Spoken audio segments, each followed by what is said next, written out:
The entire plane went silent when the flight attendant pointed at him. "Sir, you need to stand up. Now." Within minutes, airport police were waiting at the gate. What no one on that plane knew was that she had just made a $2.1 million mistake.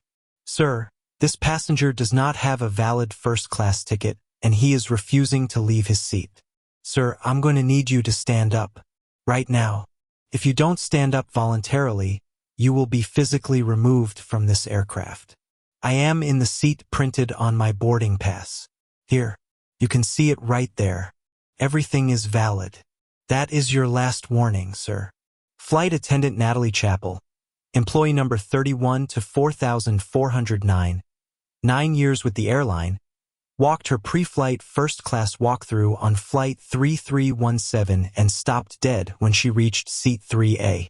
A black man, well-dressed, quiet, reading something on a tablet. She approached him with crossed arms and a tone she had never once used with any passenger in rows 1 or 2 who happened to be white. She told him his ticket looked wrong. She told him she needed to verify it. She took his boarding pass, the one clearly showing Seat 3A, First Class Michael J. Fleming, confirmation number paid in full, held it up to the cabin light like it was counterfeit currency, and then walked to the front galley and called security anyway. When 2 airport security officers boarded Flight 3317, they did not look at Fleming's boarding pass. They did not ask for his ID. They listened to Natalie Chappell describe a disruptive, uncooperative passenger who may have a fraudulent ticket, and they put him in handcuffs. What Natalie Chappell did not know, what the 2 security officers did not stop long enough to discover, was that they had just placed handcuffs on a federal agent with 18 years of counterterrorism experience. That every word Chappell had spoken into that galley radio was being recorded by the airline's own communications system. That 3 passengers were already filming, and that their decision to remove a black man from a first-class seat he had legally purchased, based on nothing except the fact that Natalie Chappell decided he did not look like he belonged there, would end in a $2.1 million federal settlement, the permanent termination of Chappell's career, and a viral video that 47 million people would watch in the next 72 hours. Before we go any further, what city or country are you watching from? Drop it in the comments.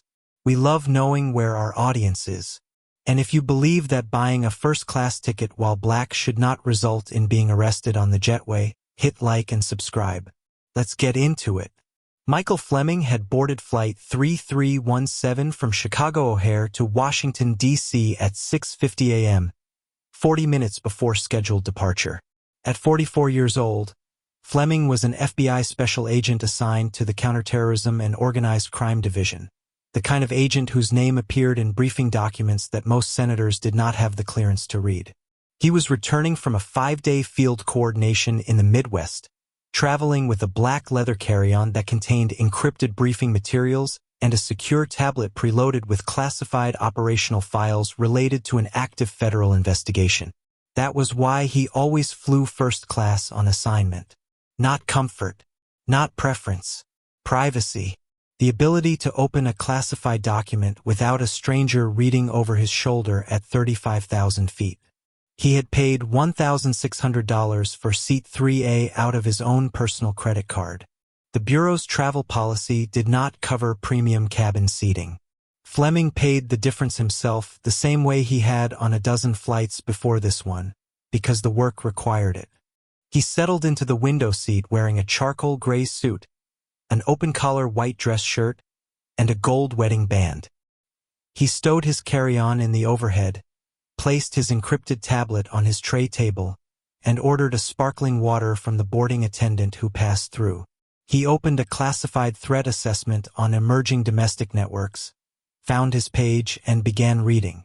Around him, first class filled in the way it always did. A woman in 1C already scrolling through emails. A couple in row 4 passing a neck pillow between them. A businessman directly across the aisle from Fleming, already on a phone call, keeping his voice low. Fleming did not look up from his tablet. He had learned, over 18 years of boarding planes and sitting in premium cabins, that his presence in those seats often generated a specific kind of attention, a pause, a double take, a flight attendant who materialized at his row just a little too quickly with just a few too many questions. He had learned to keep his hands visible, his expression neutral, his voice measured. He had learned that existing while black in a first-class cabin required a performance of harmlessness that his white seatmates never had to think about delivering. So he kept to himself. Read his documents. Hoped, as he always hoped, for a flight where none of it happened. Natalie Chappell began her pre-flight first-class walkthrough at 7:12 a.m. 9 years with the airline.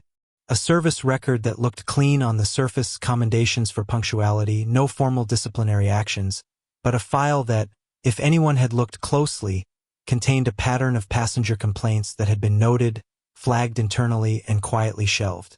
She knew the first-class cabin the way a person knows a room they feel ownership over. She recognized the regulars. She had a sense, finely and unconsciously calibrated over 9 years, of who looked like they belonged in the front of the aircraft.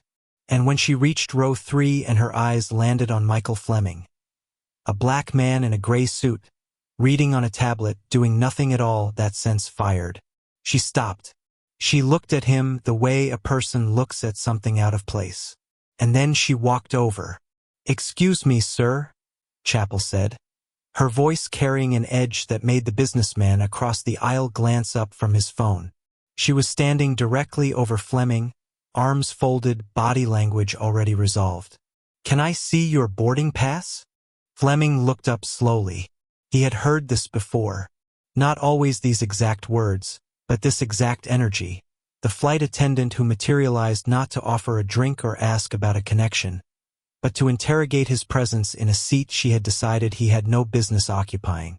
"Is there a problem?" he asked.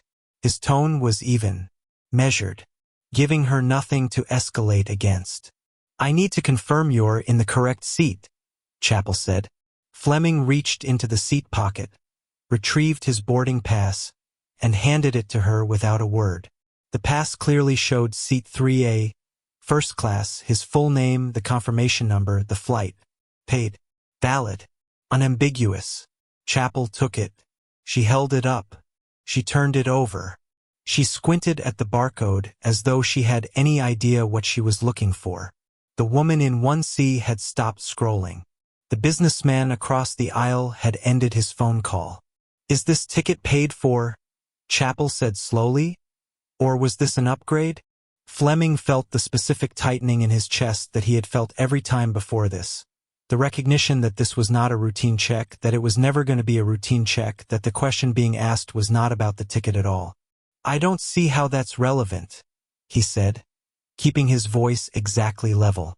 "But yes, I purchased it directly. Full fare. With my credit card." "First class is a significant purchase," Chappell said. "I just want to be sure there hasn't been some kind of system error with the booking." "There is no error," Fleming said. "I am in the seat assigned to me on the boarding pass that is currently in your hand. I'd appreciate being allowed to continue reading." Chappell did not move. She stood holding his boarding pass, working through something in her mind, some calculation, some justification, some story she was trying to make the facts fit. 4 passengers in first class were watching now. One of them, a man in 2B, 2 rows back, had his phone out, the camera pointing forward. "I'm going to need to verify this with the gate," Chappell said. "Everything you need to verify is on the pass in your hand," Fleming said. "I'll be right back." She walked to the front galley, lifted the intercom handset, and made the call. "This is Natalie, Flight 3317, first class. I need security to come to the aircraft. I have a passenger in 3A with a boarding pass I can't confirm is valid, and he's being uncooperative." The gate agent's voice came back. "What's the issue with the pass? Does it have his name on it?" "Yes, but..." "Right seat, right flight?" "Yes, but I have a feeling about this one. Just send somebody up." She hung up and walked back into the cabin. "Sir," she announced, loud enough now that no one in first class could pretend not to hear. "Security is on their way to verify your credentials." Fleming closed his tablet. "Security is coming," he said, his voice still controlled. Because I am sitting in a seat I paid $1,600 for. Security is coming because I requested verification. Of what? Fleming asked. You have seen the boarding pass. It is valid. My name is on it. The seat number matches. What is it exactly that needs to be verified? The woman in 1C leaned across the aisle. She's been harassing him since she walked in here. He hasn't done a single thing wrong. Chappell turned toward her. Mom, this doesn't concern you. It concerns every person on this plane, the businessman across the aisle said, his phone now visibly raised. He showed you his ticket. You've looked at it 3 times. What is actually happening here? Everyone, please stay out of this. Chappell's voice had gone tight. Security will resolve this. Fleming settled back into his seat. He placed his hands flat on the armrests, visible still. He looked straight ahead. He knew what was coming. He knew that when the security officers walked down that jetway, this moment would either stop or it would become something else entirely. Something that ended at a gate, in handcuffs, with 3 phones recording and a badge in his jacket that was going to change everything the moment he showed it. He had not decided yet whether to show it before the handcuffs or after. He had been through versions of this before. He knew the calculation, and he knew that sometimes you let it go all the way to the bottom because the only way to make it stop forever is to let them see exactly how far they went. The jetway door opened. Security was here. Michael Fleming had boarded Flight 3317 from Chicago O'Hare to Washington, D.C. at 6:50 a.m., 40 minutes before scheduled departure. At 44 years old, Fleming was an FBI special agent assigned to the Counterterrorism and Organized Crime Division, the kind of agent whose name appeared in briefing documents that most senators did not have the clearance to read. He was returning from a 5-day field coordination across the Midwest, traveling with a black leather carry-on containing encrypted briefing materials and a secure tablet preloaded with classified operational files tied to an active federal investigation. That was why he always flew first class on assignment. Not comfort, not status, privacy, the ability to open a classified document without a stranger reading over his shoulder at 35,000 feet. He had paid $1,600 for Seat 3A out of his own pocket. The Bureau's travel policy did not cover premium seating. Fleming covered the difference himself the same way he had on a dozen flights before this one, because the work required it. He settled into the window seat wearing a charcoal gray suit, an open-collar white shirt, and a gold wedding band. He stowed his carry-on overhead, placed his tablet on the tray table, and ordered a sparkling water from the boarding attendant who passed through. He opened a threat assessment on emerging domestic networks, found his page, and began reading. Around him, first class filled in the way it always did. Quietly, routinely, unremarkably. Fleming did not look up. He kept his hands visible, his posture relaxed, his expression neutral. 18 years had taught him how to occupy a space without giving anyone a reason to question it. He was the calmest person on the aircraft. Natalie Chappell began her pre-flight first-class walkthrough at 7:12 a.m. 9 years with the airline. A service record that looked clean on the surface, commendations for punctuality, a reputation among colleagues for running a tight cabin, but a personnel file that told a quieter, more complicated story. 4 passenger complaints in 3 years. Different routes, different flights, different names. Each one flagged by a supervisor, reviewed briefly, and shelved without action. The pattern was there for anyone who wanted to find it. Nobody had looked.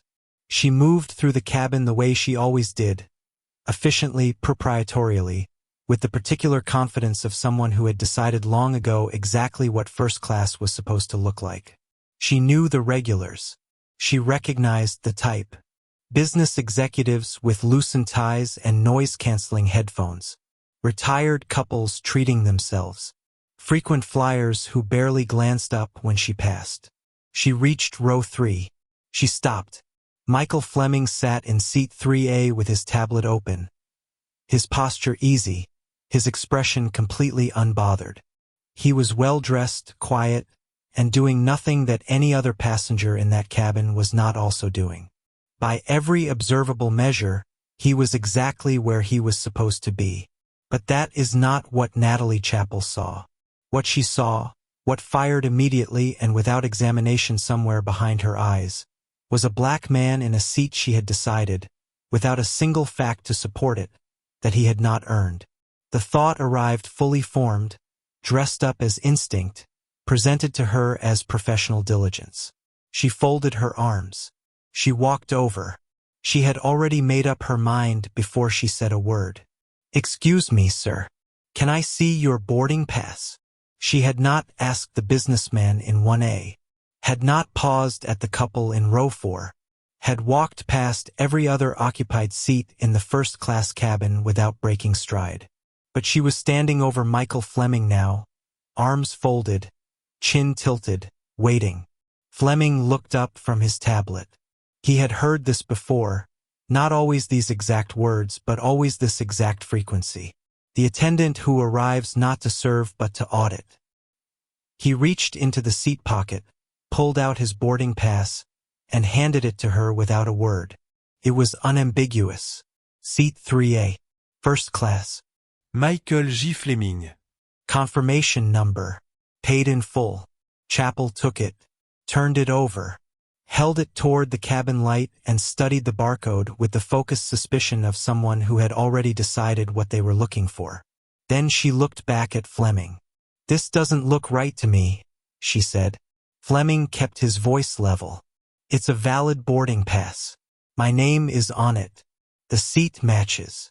Chappell pressed her lips together. "Do you have a photo ID?" He produced his government-issued identification without argument and handed it to her. She looked at it, looked at the boarding pass, looked back at him. "I'm going to need to verify this with the gate," she said. "Everything you need is in your hand," Fleming replied quietly. She turned and walked toward the front galley anyway. 2 rows back, a man in a window seat watched the whole exchange, said nothing, and slowly raised his phone. He pressed record. Chappell lifted the intercom handset in the front galley and kept her voice low. "Not low enough. This is Natalie, Flight 3317, first class. I need security to come to the aircraft. I have a passenger in seat 3A with a boarding pass I cannot confirm is legitimate, and he is refusing to cooperate with verification." The gate agent's voice came back measured and careful. "What's the issue with the pass? Does it have his name on it?" "Yes, but..." "Right seat, right flight number, right date?" "Yes, but something doesn't feel right. I need someone to come and check this out." A brief pause. "Natalie, if the boarding pass has the correct name, seat, and flight, I'm not sure what you want us to verify." "Just send security," Chappell said. "Please." She hung up and straightened her jacket. What she did not know, what would be entered into evidence 14 months later in a federal civil proceeding, was that every word spoken over that intercom system was automatically captured and time-stamped by the airline's own communications infrastructure. A routine feature, standard across the industry, the kind of thing a 9-year veteran of the airline absolutely should have known. The recording would show the gate agent asking 3 times for a specific, articulable problem with Fleming's boarding pass. It would show Chappell unable to provide one. It would show her using the words fraudulent and refusing to cooperate to describe a man who had handed over his documents without hesitation and had not raised his voice once. Every word was a lie. Every word was preserved. Chappell walked back into the cabin, smoothed her uniform, and announced that security was on its way. The 2 security officers who boarded Flight 3317 at 7:24 a.m. moved with the particular purposefulness of men who had already decided what kind of situation they were walking into before they reached the door. They did not look at Michael Fleming when they entered the cabin. They looked at Natalie Chappell. She met them at the front of the first-class section and spoke to them in a low, directed voice. "The passenger in 3A, fraudulent ticket, uncooperative, needs to be removed before departure." She did not show them the boarding pass still in her hand. They did not ask to see it. They did not ask Fleming for his ID. They did not speak to any of the 4 first-class passengers who had witnessed the entire exchange from 18 inches away. They walked to row 3 and stood over Michael Fleming. "Sir, we're going to need you to come with us." Fleming looked up at both of them. Then he reached forward deliberately, closed his tablet, and slid it into his carry-on with the unhurried composure of a man who had decided, some years ago, never to give anyone a reason to say he had moved suddenly. He stood slowly. He kept his hands visible. "I'd like you to look at my boarding pass before we do this," he said. His voice was quiet and entirely controlled. "It's valid. Everything is in order. I just need you to look at it." The officer to his left gestured toward the jetway. "Sir, let's go." They didn't look. Fleming picked up his bag, straightened his jacket, and walked off the aircraft in front of 140 witnesses, while 3 phones continued recording. They put the handcuffs on him at the top of the jetway. Not inside the gate. Not in a private corridor or a back office where the optics might have been managed. At the top of the jetway, in full view of the open aircraft door, where the entire first-class cabin had an unobstructed sightline to exactly what was happening to the man they had just watched present a valid boarding pass 3 separate times. Fleming did not pull away, did not raise his voice, did not give either officer a single physical justification for what they were doing to him. He stood with his shoulders square and his wrists together, and he let it happen with the terrible, practiced stillness of a man who understood that any other response would only make it worse. "I have credentials in my inside jacket pocket," he said, his voice carrying no emotion that could be used against him. "I am asking you to allow me to show them to you before this goes any further." The officer to his right tightened the cuff on his left wrist. "Save it for the gate, sir. I am asking you to look at what I'm carrying before you walk me through a public terminal in handcuffs," Fleming said, still calm, still precise, still giving them every opportunity to stop. "Sir, walk." He walked, down the jetway into the terminal, past the gate windows where other passengers were beginning to stop and stare. A tall black man in a charcoal gray suit, hands bound behind him, flanked by 2 officers who had never once looked at his ticket. 3 phones were still recording. Gate 14 was busy when they brought him in. 2 airline supervisors were already there, tablets out, typing. A 3rd security officer stood near the desk. A gate agent had stepped away from her computer to watch. Several departing passengers from an adjacent gate had stopped moving entirely, their attention pulled by the image of a handcuffed man in a gray suit being walked through the terminal with the careful, deliberate calm of someone choosing, consciously and at great personal cost, not to fall apart. One of the supervisors glanced up from his tablet and began reading from a prepared script about disruptive passenger protocols. Fleming let him finish.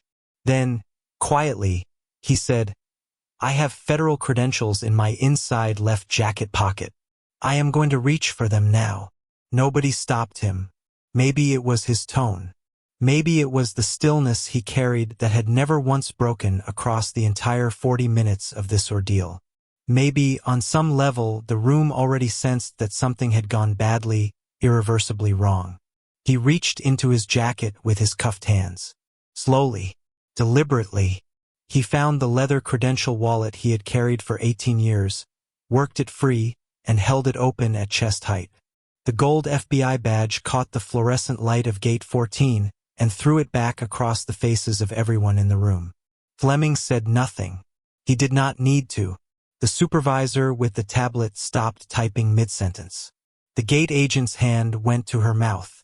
One of the security officers took a single step backward, as though the floor beneath him had shifted. The gate fell completely, catastrophically silent. The handcuffs came off in 53 seconds. No discussion. No deliberación.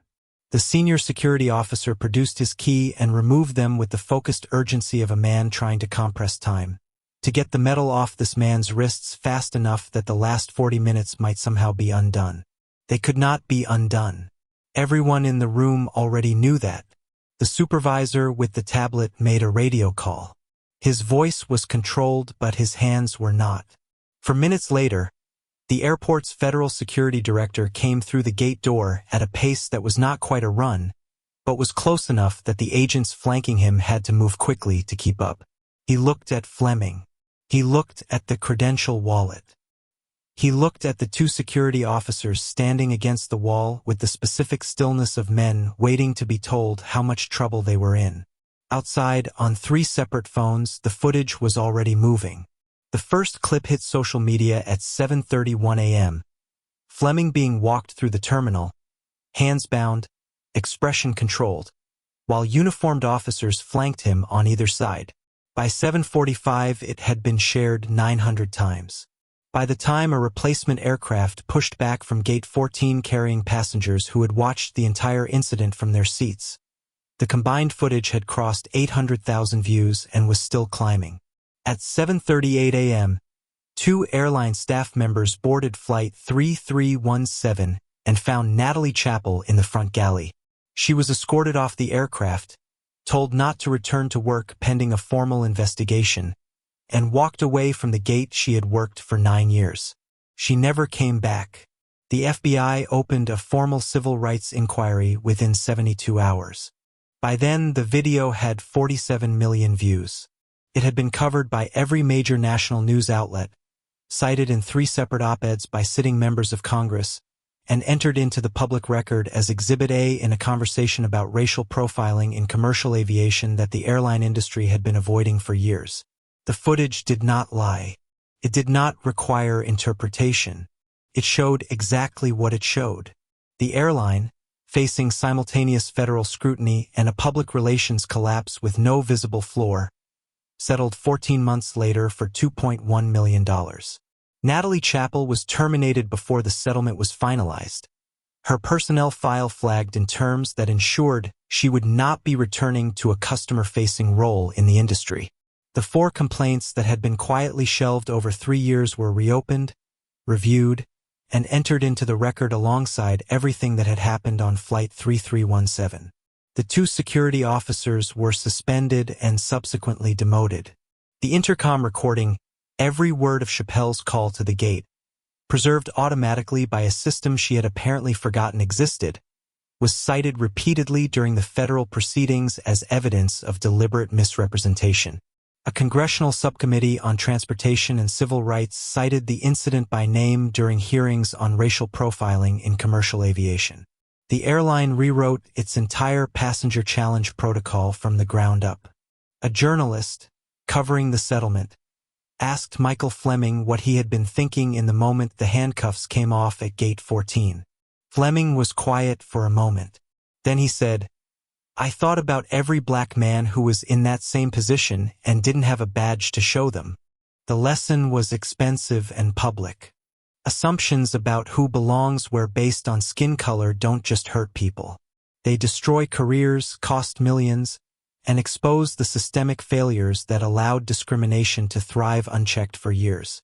If you believe qualified professionals deserve respect regardless of race, share this story. If you've ever been made to feel like you don't belong somewhere you paid to be, drop your experience in the comments. And if you think billion-dollar companies should face real consequences for tolerating racism, subscribe because we're bringing you more stories where justice costs exactly what it should, everything.